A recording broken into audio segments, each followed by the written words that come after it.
Dear students, welcome back. तो start करते हैं। आज का टॉपिक है बायोन्सी। काफ़ी सिंपल सा टॉपिक है। एक दो इम्पोर्टेंट चीज़ें हैं जो आपको ध्यान में रखनी है और आप इजीली इस टॉपिक का क्वेश्चन है वो कवर कर सकते हैं। तो ये जैसे कि ये कोई टैंक है, इसमें ये कोई लिक्विड फिल किया हुआ है यहाँ पर। अब अगर इसमें हम कोई दूसरा ऑब्जेक्ट है वो इंसर्ट करें तो ये अपने स्पेस बनाने के लिए लिक्विड को डिस्प्लेस करेगा। यहाँ आप ये ऑब्जेक्ट इंसर्ट किया तो यहाँ से फ्लूइड है वो हट जाएगा। ये जो फ्लूइड ये डिस्प्लेस कर रहा है अपनी जगह बनाने के लिए, उस फ्लूइड का जो वेट होगा, ये इंपॉर्टेंट है, उस फ्लूइड का जो वेट होगा वो बायोन्सी फोर्स के इक्वल होगा। आप कितना फ्लूइड ये डिस्प्लेस करेगा, जितना इसका खुद का वॉल्यूम है उसके इक्वल ये फ्लूइड डिस्प्लेस करेगा, उतने वॉल्यूम ऑफ फ्लूइड का जो वेट है वो बायोन्सी होगा। और ये अपवर्ड फोर्स होता है, इसका कोई हॉरिजॉन्टल कंपोनेंट नहीं होगा। और सेंटर ऑफ बायोन्सी है, बायोन्सी फोर्स है वो कौन से पॉइंट पे एक्ट कर रहा है, ये होगा जो वॉल्यूम ऑफ लिक्विड डिस्प्लेस्ड है उसका सेंट्रोइड है, वो सेंटर ऑफ बायोन्सी होगा। अब कुछ क्वेश्चंस देखते हैं हम इसके। क्वेश्चन फर्स्ट में दिया है कि एक कोई आइसबर्ग है जो कि वाटर में फ्लोट कर रहा है इस तरीके से कि इसका 10% ऑफ वॉल्यूम है वो सी सरफेस से बाहर है और 90% है वो सी सरफेस के अंदर है। तो परसेंटेज को अगर हम फ्रैक्शंस में डिनोट करें तो हम इस तरीके से लिख सकते हैं कि जो बाहर वाला पार्ट है ये वाला, ये है 0.1 V अगर टोटल वॉल्यूम V है तो, और V का 90% हो जाएगा 90 डिवाइडेड बाय 100, तो 0.9 V है वो समुद्र के अंदर है, 0.1 V है वो बाहर है। अब ये है, ये इक्विलिब्रियम में है, नीचे डूब भी नहीं रहा है ऊपर भी नहीं आ रहा है। तो इस पे जो टोटल फोर्सेज हैं वो एक दूसरे को कैंसिल कर रहे हैं। फोर्सेज कौन कौन से लग रहे हैं यहाँ पे, एक ग्रेविटेशनल फोर्स डाउनवर्ड लग रहा है और बायोन्सी फोर्स है वो अपवर्ड लग रहा है, और ये दोनों एक दूसरे को कैंसिल आउट कर रहे हैं। तो डाउनवर्ड ग्रेविटेशनल फोर्स लगेगा वो अगर इसका वॉल्यूम V है, इसकी स्पेसिफिक ग्रेविटी का कुछ हमें दिया नहीं है तो हम कुछ अज्यूम कर लेते हैं, रो ऐसा मान लिया स्पेसिफिक ग्रेविटी है जो आइसबर्ग है उसका, इंटू G, ये तो हो गया ग्रेविटेशनल फोर्स, ये इक्वल होगा बायोन्सी फोर्स के। बायोन्सी फोर्स निकालने के लिए पहले हम वॉल्यूम देखेंगे, कितना वॉल्यूम ऑफ वाटर इसने डिस्प्लेस किया, 0.9 V वॉल्यूम डिस्प्लेस किया। इसको मल्टीप्लाई करेंगे 1020 से तो इंटू G, तो ये तो है स्पेसिफिक वेट और ये है वॉल्यूम। तो ये आ गया हमारे पास जो वॉल्यूम ऑफ वाटर इसने डिस्प्लेस किया उसका वेट जो कि होता है बायोन्सी के इक्वल। तो इसको अगर आप सोल्व करोगे तो रो एस आ जाएगा 919 kg पर मीटर क्यूब। जो आइसबर्ग है उसकी डेंसिटी है वो 919 किलोग्राम पर मीटर क्यूब है। नेक्स्ट है क्वेश्चन सेकंड। क्वेश्चन सेकंड में दिया है कि एक मेटल बॉडी है जो कि फ्लोट कर रही है वाटर और ऑयल के इंटरफेस पे। तो ये वाटर है नीचे, ऑयल है वो ऊपर तैरता है। तो ये जो दिखाया ब्लू कलर का ये वाटर है और दूसरा ये है ये ऑयल है। ऑयल की स्पेसिफिक ग्रेविटी 0.85 दी गई है। इस तरीके से तैर रहा है कि 35 ऑफ इट्स वॉल्यूम है वो तो वाटर में है और 65% है वो ऑयल में है। हमें मेटल की डेंसिटी कैलकुलेट करनी है। वाटर का स्पेसिफिक वेट हमें पता होता है, ऑयल का स्पेसिफिक वेट हम कैलकुलेट कर सकते हैं क्योंकि स्पेसिफिक ग्रेविटी यहाँ पर दी गई है। तो पिछले क्वेश्चन में किया वैसे ही हम फ्रैक्शंस में अगर लिखें तो टोटल वॉल्यूम V है तो 0.35 तो है, 0.35 V तो वाटर में है और बचा हुआ 0.65 V है वो ऑयल में है। तो टोटल डाउनवर्ड फोर्स जो लग रहा है ग्रेविटेशनल फोर्स वो हो जाएगा V अगर इसका वॉल्यूम है, इसकी स्पेसिफिक ग्रेविटी रो है, इंटू G, ये इक्वल होगा जो बायोन्सी फोर्स लग रहा है अपवर्ड उसके। बायोन्सी फोर्स दो टाइप का लग रहा है, एक तो वाटर का लग रहा है और एक जो ऑयल है उसका लग रहा है। तो पहले हम वाटर का कैलकुलेट करेंगे। वाटर में वॉल्यूम है वो 0.35 है, इंटू 1000 इंटू G, प्लस जो ऑयल है उसका कितना बायोन्सी फोर्स लग रहा है, तो सेम वो कितना उसने वॉल्यूम डिस्प्लेस किया, 0.65 V इस वॉल्यूम का वेट कितना होगा, इसको मल्टीप्लाई करेंगे हम 0.85 स्पेसिफिक ग्रेविटी इंटू 1000 इंटू जी।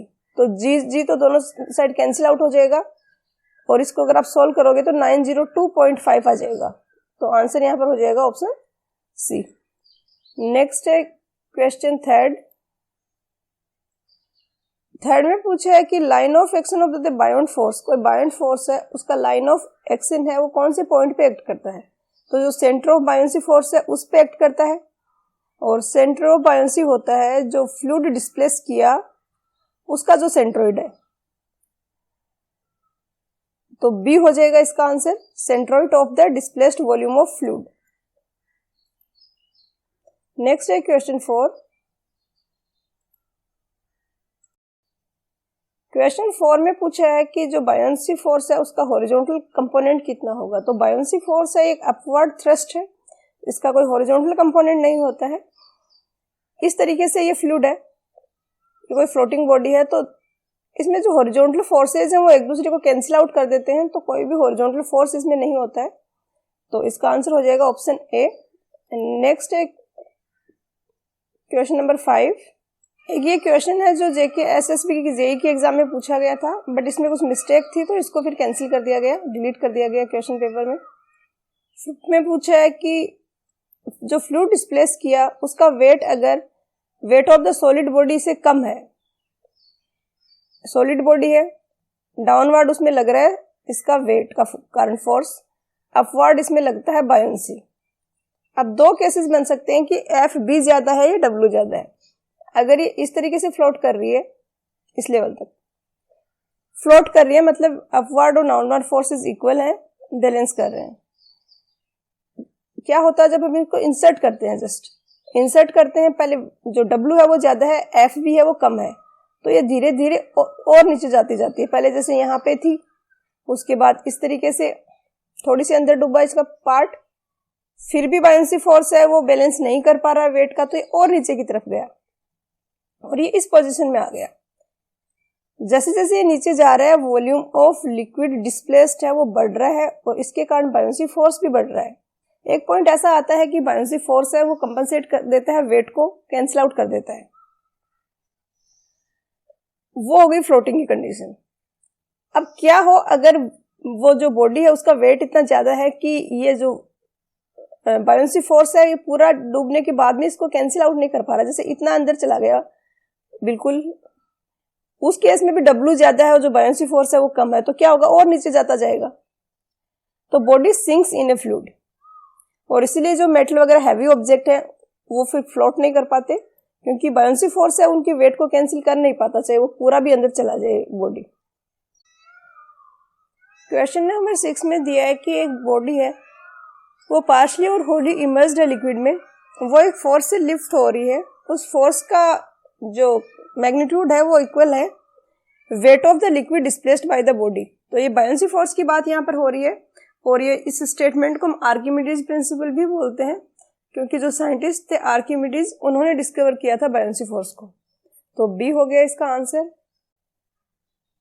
तो ये एक कोई बॉडी है, ये फ्लूइड में फ्लोट कर रही है, तो एक तो इसका जो मास का सेंटर होगा वो होगा इसका सेंटर ऑफ ग्रेविटी, जो अगर ये होमोजेनियस मटेरियल की है तो इसके बीच में एक्ट कर रहा होगा, तो ये तो हो गया जी।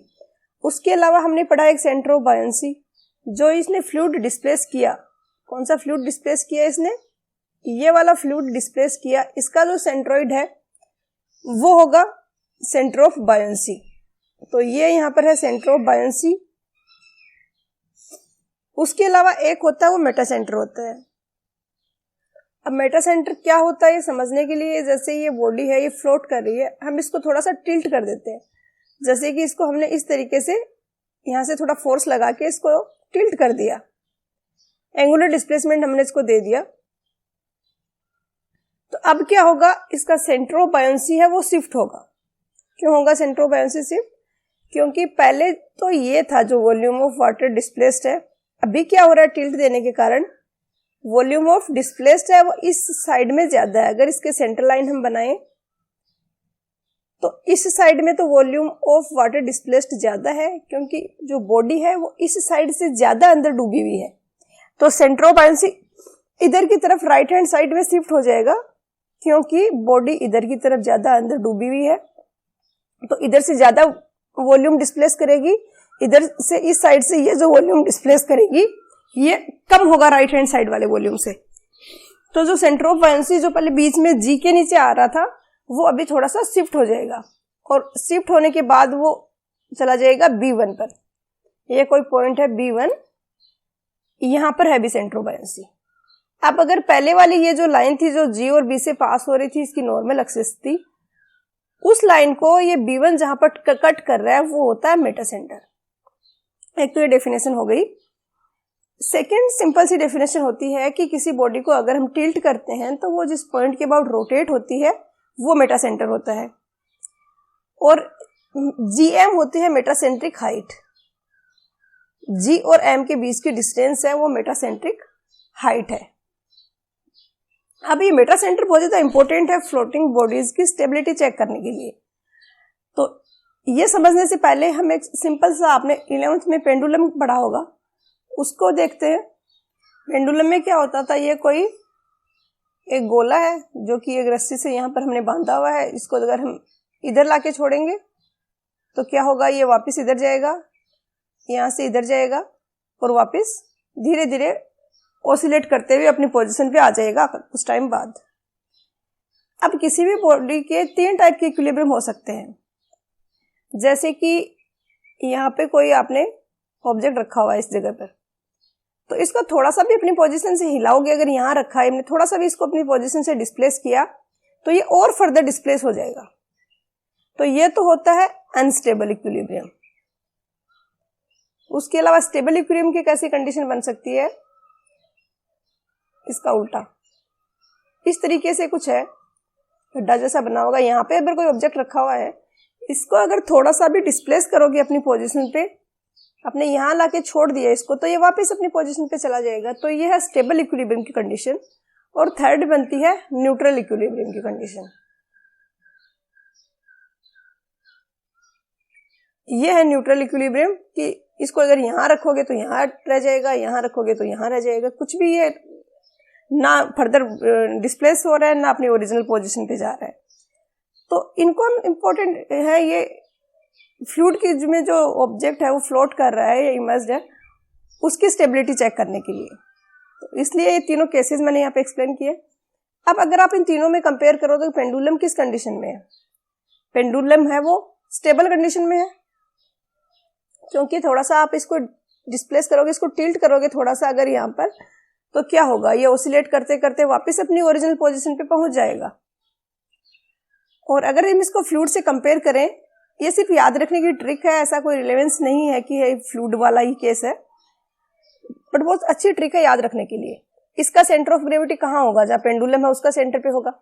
इसका एम होगा, वो ये पॉइंट है जिसके अबाउट ये रोटेट कर रहा है, और ये स्टेबल इक्विलिब्रियम में है।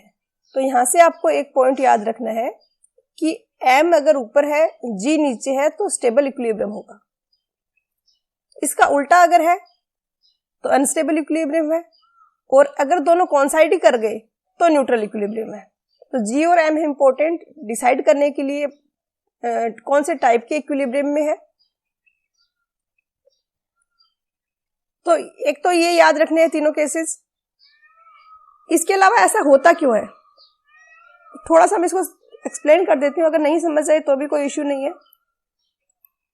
ये कोई बॉडी है इस तरीके से, पहले यहाँ पर है ये इस तरीके से वर्टिकल पोजीशन में, फिर हमने इसको थोड़ा सा टिल्ट किया, तो हमने टिल्ट किया इसको इस तरीके से, तो हमने इसको जो मोमेंटम दिया वो इस डायरेक्शन में दिया। अब क्या हो रहा है, ये डब्ल्यू है, ये यहाँ से डाउनवर्ड लग रहा है, तो इसके दो कंपोनेंट होंगे, ये डाउनवर्ड लग रहा है, तो एक तो इसका इधर कंपोनेंट आ जाएगा और दूसरा इधर आ जाएगा। अब रोटेशन हो रहा है सेंटर ऑफ जो मेटा सेंटर है उसके अबाउट, एम के अबाउट, तो एक तो ये फोर्स का कंपोनेंट तो एम से जा रहा है, तो इसके कारण तो कोई मोमेंट नहीं होगा। दूसरा फोर्स का कंपोनेंट है ये, तो एम के अबाउट ये इस बॉडी को रोटेट करेगा इस डायरेक्शन में। तो हमने टिल्ट दिया था वो इस डायरेक्शन में दिया था, और जो वेट के कारण अभी जो रिस्टोरिंग जो मोमेंट लग रहा है वो अपोजिट डायरेक्शन में लग रहा है, तो इसलिए ये वापस अपनी पोजीशन में आ जाता है, और ये स्टेबल इक्विलिब्रियम की कंडीशन है। इसका उल्टा अगर होता है, m नीचे है, g ऊपर है, तो उस केस में जो मोमेंटम बनता है, जो वेट है उसका एक कंपोनेंट आएगा, उसका जो मोमेंटम लगेगा वो जो टिल्ट दिया है उसी डायरेक्शन में लगेगा और फर्दर उसमें रोटेट होती जाएगी बॉडी और ओवरटर्न कर जाएगी। तो ये 3 इंपॉर्टेंट टॉपिक है, ये पॉइंट्स हैं जिन पे बहुत ज्यादा क्वेश्चंस पूछे जाते हैं। ये है फ्लोटिंग बॉडी का केस। स्टेबल इक्विलिब्रियम में अगर m ऊपर है, अगर g ऊपर है तो अनस्टेबल इक्विलिब्रियम, और सेम है तो न्यूट्रल इक्विलिब्रियम। क्या हो अगर कोई बॉडी है वो पूरी की पूरी इमर्स्ड है किसी फ्लूइड में, जैसे कि कोई बैलून है वो एयर में तैर रहा है, वो फ्लोट कर रहा है, तो अब पूरा का पूरा बैलून ही है वो एयर के अंदर है, तो इस केस में कुछ मेटा सेंटर नहीं होगा, क्योंकि मेटा सेंटर तब आ रहा था जब हम उसको हल्का सा टिल्ट कर रहे थे, तो एक साइड में जो वॉल्यूम ऑफ लिक्विड डिस्प्लेस्ड है वो ज्यादा था, दूसरी साइड में कम था, तो इसके कारण वहां पे मेटा जो सेंटर ऑफ बायोंसी है वो शिफ्ट कर रहा था दूसरी जगह, और उसके कारण मेटा सेंटर बन रहा था। बट अगर पूरा का पूरा ही फ्लूइड में है तब तो कोई फर्क नहीं पड़ रहा, सेंटर ऑफ बायोंसी अपनी जगह पे ही रहेगा। तो ये हो गया बी और जी। ये बलून है जो कि फ्लोट कर रहा है एयर में। अब अगर इसको हमने हल्का सा टिल्ट कर दिया इस साइड, तो अब क्या डब्लू यहां पर लग रहा है, बी यहां लग रहा है, तो डब्लू के 2 कंपोनेंट आएंगे, एक इधर एक इधर। तो ये जो कंपोनेंट है ये इसको और फर्दर टिल्ट कर देगा। नेक्स्ट टॉपिक है कि अगर कोई बॉडी है वो फुली इमर्स्ड है किसी फ्लूइड में, तो उस केस में उसकी इक्विलिब्रियम है वो कौन से टाइप का है, कैसे डिसाइड होगा। तो पिछला जो हमने देखा फ्लोटिंग का केस था, उसमें क्या हो रहा था, जब हम टिल्ट कर रहे थे बॉडी को हल्का सा, तो वॉल्यूम ऑफ वाटर या जो भी लिक्विड है उसका वो वॉल्यूम है डिस्प्लेस्ड हो रहा है उसका, वो एक साइड में ज्यादा हो रहा था, एक साइड में कम हो रहा था। इसके कारण सेंटर ऑफ बायोंसी शिफ्ट हो रहा था एक साइड में, और इसके कारण मेटा सेंटर पिक्चर में आ रहा था। बट फ्लोटिंग बॉडी कोई फुली इमर्स्ड है किसी लिक्विड में, जैसे कि कोई बैलून है वो फ्लोट कर रहा है एयर में, तो इस केस में सेंटर ऑफ बायोंसी शिफ्ट नहीं होगा और मेटा सेंटर पिक्चर में नहीं आएगा। अब पिछले केस में हमने देखा कि मेटा सेंटर ऊपर है, सेंटर ऑफ ग्रेविटी नीचे है, तो स्टेबल इक्विलिब्रियम था। तो सेंटर ऑफ ग्रेविटी नीचे है, यहाँ पर भी सेम है, सेंटर ऑफ ग्रेविटी है वो नीचे होना चाहिए, तो स्टेबल इक्विलिब्रियम की कंडीशन बनेगी। बट यहाँ पर हम देख रहे हैं सेंटर ऑफ बायोंसी के रेस्पेक्ट में, फ्लोटिंग में हम देख रहे थे मेटा सेंटर के रेस्पेक्ट में। तो सेंटर ऑफ ग्रेविटी नीचे है तो स्टेबल इक्विलिब्रियम है, अगर सेंटर ऑफ बायोंसी से ऊपर सेंटर ऑफ ग्रेविटी है तो अनस्टेबल इक्विलिब्रियम में है। सेम कंडीशन वहां पे होगा, जो फ्लोटिंग में था वही यहाँ पे है। जैसे कि ये बॉडी है, इसको हमने हल्का सा इस साइड टिल्ट किया ये, तो अब बी ऊपर है, यहाँ पे जी नीचे है, तो डब्लू का एक कंपोनेंट इधर से होएगा, एक इधर से जाएगा। इधर का जो कंपोनेंट है इसके कारण जो मोमेंट होगा वो इनिशियली हमने जो मोमेंट दिया था उसके अपोजिट डायरेक्शन में होगा, तो इसकी ओरिजिनल जो पोजीशन थी उसको ये रिस्टोर कर लेगा। और अगर जी ऊपर है बी नीचे है, तो उस केस में इसका अपोजिट होगा, जिस डायरेक्शन में मोमेंट दिया है डब्ल्यू के कारण जो मोमेंट आ रहा है वो भी उसी साइड में होगा और ओवरटर्न हो जाएगी बॉडी। तो ये 3 केस बन देंगे। इमर्स्ड कोई लिक्विड में, कोई इमर्स्ड है कोई बॉडी लिक्विड या गैस में, उस केस के लिए। तो फटाफट से हम क्वेश्चंस करते हैं। क्वेश्चन 7 में दिया है कि कोई बॉडी है वो सबमर्ज्ड है लिक्विड में, तो एक तो कोई बॉडी है वो फुली इमर्स्ड है या सबमर्ज्ड है, उस केस में मेटा सेंटर पिक्चर में आएगा ही नहीं। पॉइंट होंगे जी और बी, और जी नीचे होता है तो स्टेबल इक्विलिब्रियम होता है, बी नीचे होता है तो अनस्टेबल इक्विलिब्रियम में होता है।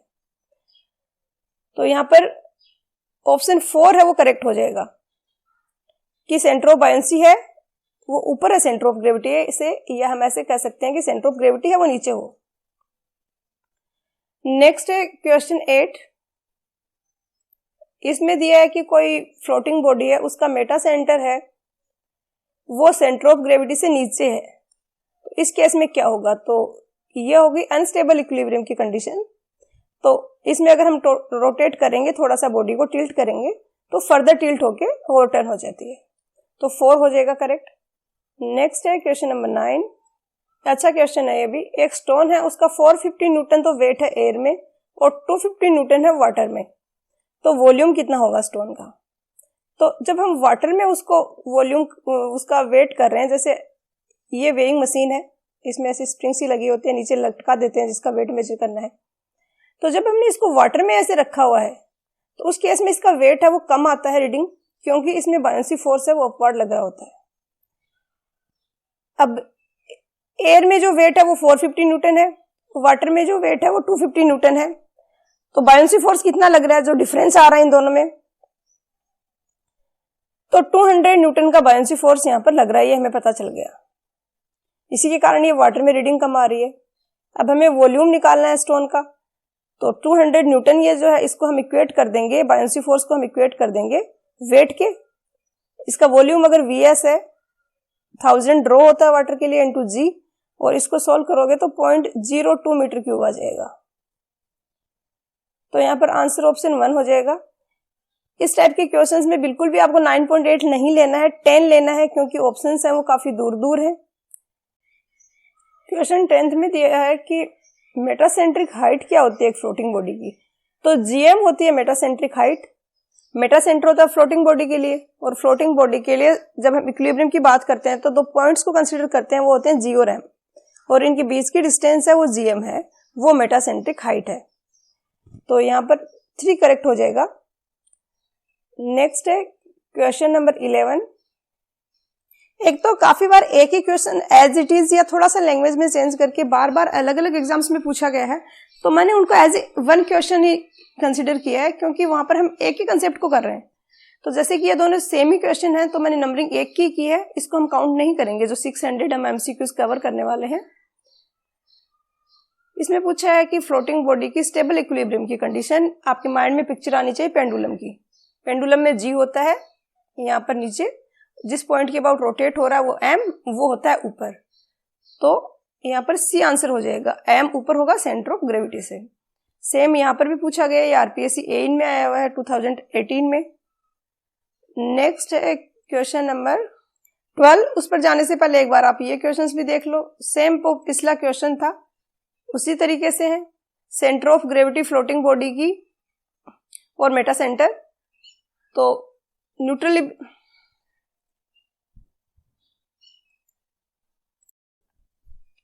क्वेश्चन 11th में दिया है कि कोई फ्लोटिंग बॉडी है, उसके स्टेबल इक्विलिब्रियम की कंडीशन क्या है। तो फ्लोटिंग बॉडी का केस आते ही आपके दिमाग में पिक्चर बननी चाहिए पेंडुलम की।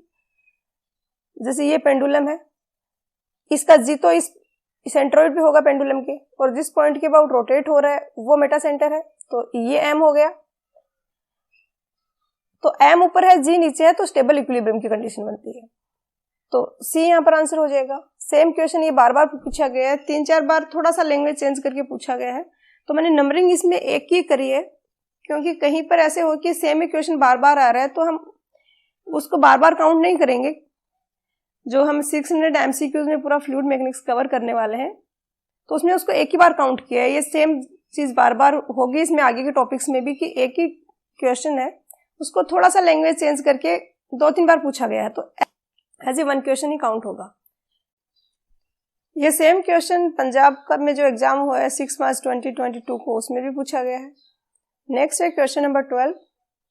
इसमें दिया है कि एक फ्लोटिंग बॉडी है किसी लिक्विड में, वो न्यूट्रल इक्विलिब्रियम में कब होगी। तो जब G और M कोइंसाइड कर जाते हैं तो न्यूट्रल इक्विलिब्रियम का केस बनता है। तो A यहाँ पर हो जाएगा।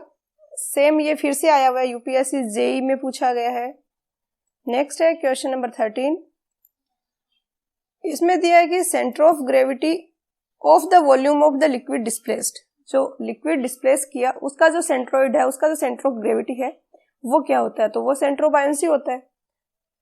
तो फर्स्ट इसका हो गया आंसर। नेक्स्ट है क्वेश्चन नंबर 14। इसमें दिया है कि एक फुली सबमर्ज्ड बॉडी है होमोजेनियस मटेरियल की बनी हुई, तो सेंटर ऑफ बायोंसी कहां पर लाई करेगा। तो यहां पर फर्स्ट और सेकंड दोनों ऑप्शन ही करेक्ट है। एक तो कोई भी बॉडी जो होमोजेनियस है या नहीं है, उसका centre of buoyancy always act करता है उसका जो वॉल्यूम डिस्प्लेस किया है उसके सेंट्रोइड पर। तो सेकंड तो हमेशा के लिए करेक्ट हो गया। अगर कंडीशन दे दी है कि होमोजेनियस कंपोजिशन है, तो उस केस में क्या होगा, यूनिफॉर्म रहेगा मास डेंसिटी चारों तरफ। फुली सबमर्ज्ड बॉडी है तो बॉडी का जो सेंट्रोइड है और जो लिक्विड डिस्प्लेस्ड है उसका सेंट्रोइड है वो सेम ही जगह लाई करेंगे। अगर फुली समझ नहीं है या होमोजेनियस कंपोजिशन नहीं है तो सेंटर ऑफ बायंसी अलग होगा, सेंटर ऑफ ग्रेविटी अलग होगा। तो यहाँ पर फर्स्ट और सेकंड दोनों ही करेक्ट है। नेक्स्ट है क्वेश्चन नंबर 15। क्वेश्चन 15 में दिया है कि कोई शिप है जो कि सी वाटर से फ्रेश वाटर में एंटर होता है, तो विसल ड्राफ्ट में क्या चेंज होगा। विसल ड्राफ्ट होता है शिप का जो डीपेस्ट पॉइंट है, जैसे कि ये शिप है तो इसके बॉटम जो है और जो वाटर लाइन है, जो वाटर सरफेस के अलोंग जो लाइन है उनके बीच की डिस्टेंस, तो ये विसल ड्राफ्ट है।